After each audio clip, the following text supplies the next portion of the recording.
Okay, so I want you guys to vote. Who has the better idea? Okay, vote for Josh. Vote for me. It doesn't matter. That's the point. You cannot possibly say which is better. And that's the point that I want to get across right now. It doesn't matter.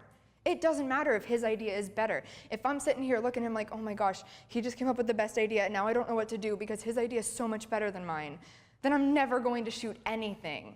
And that's what we do to ourselves so often. We go look on the internet and we say, oh, somebody already did this, or what if somebody else was going to use this dress and they had a better idea than me? Who cares? That is so not the point right now. The point is that we're shooting what we love because we love to shoot it. So right now, I want to start photographing these models in a way that makes me happy.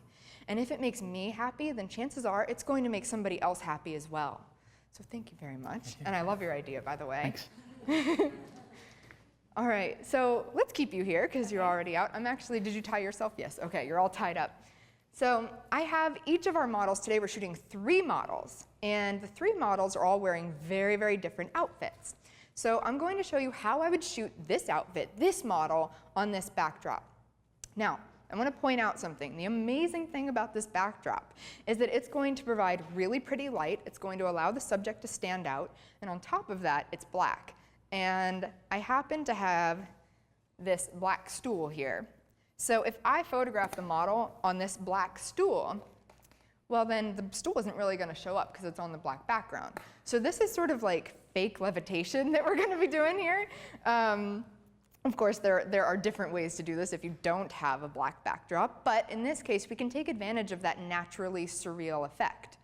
So I'm just going to grab my camera over here and I'm going to start playing. Now, another thing that I want to point out here is that I am not shooting with fancy equipment. I just put my camera on this stool because that's my tripod for today. And I don't really see why we need much else right now. I just want a tripod so that if I need to composite something later, I can. So let me explain that thought process really quick to you guys. When I'm shooting anything, I like to have a tripod. And it could be that I am just taking a really simple portrait of somebody, and that's it.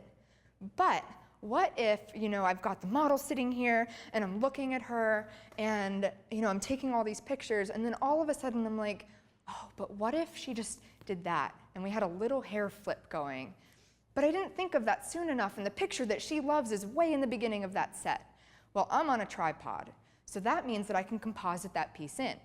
So the theory behind this is that if my camera isn't moving and the subject isn't really moving too much, well then, everything is locked down. So if she's sitting here in position and I'm taking her picture and everything's great, and then I do a little hair flip, I can just paste that little hair flip on later and it's gonna match up in the frame because my camera's not moving.